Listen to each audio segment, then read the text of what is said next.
On the 30th of January 1925, the boxer Jim Driscoll died of consumption in his hometown of Cardiff, aged only 44. On the day of his funeral, the entire city closed down. The streets were lined with over 100,000 people, and the funeral procession, which was led by the band of the 2nd Battalion of the Welsh Regiment, contained politicians, titled gentry, and famous sportsmen, as well as orphans from Nazareth House. What was it about this boxer, who had never claimed the world title, that caused so many to love him?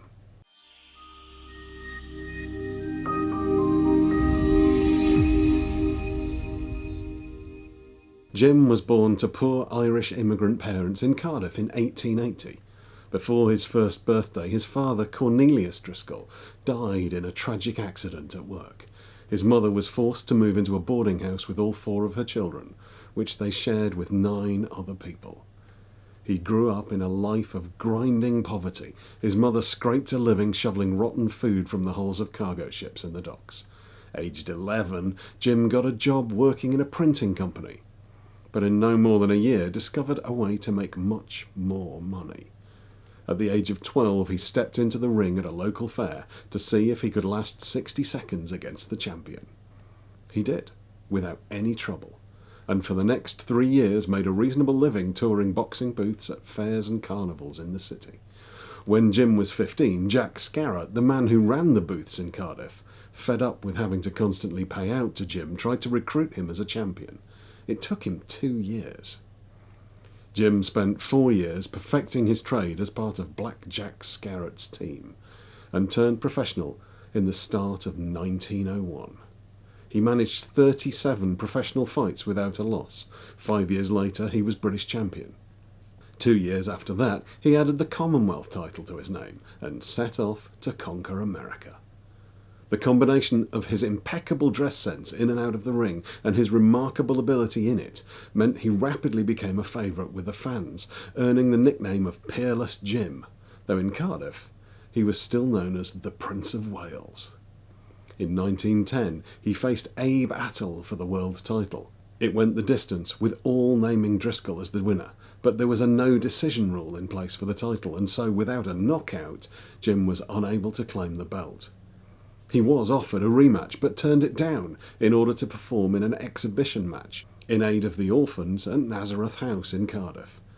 He lost the shot at the title he would likely have won, as well as a purse of £1,000, but he raised £6,000 for the orphanage. He added the Lonsdale belt to his titles before his career was interrupted by the outbreak of war. He enlisted, becoming a physical training instructor, and was given the rank of Sergeant Major. He spent most of his time travelling around France performing exhibition bouts for the troops. All his life he'd struggled with his health, with his unnatural skill in the ring allowing him to compensate, but by the end of the war he was struggling more and more.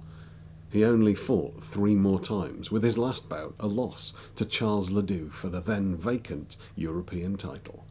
Throughout his life he never forgot his roots among the Irish immigrants who had fled the Great Famine, and he never lost the understanding of what true poverty felt like. He made a fortune throughout his career, but spent most of it buying shoes, clothes and food for children still living in poverty in Newtown, where he grew up.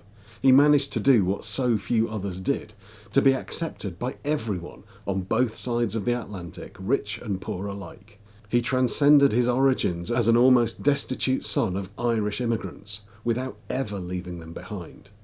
He was proud of who he was, and he used his abilities in the ring to become both a genuine philanthropist and a true champion of the people. He wrote a number of books on boxing, some of which are still in print today. He had a rare understanding of the science of pugilism, but above all, a natural ability that few others have ever equalled. I'll leave you with the words of his friend and contemporary champion, Bombardier Billy Wells. Then there is Jim Driscoll, who, when he sets himself going, can travel as fast, if not faster, than anyone else in the ring, and yet Jim has sent a whole heap of men to sleep in his time.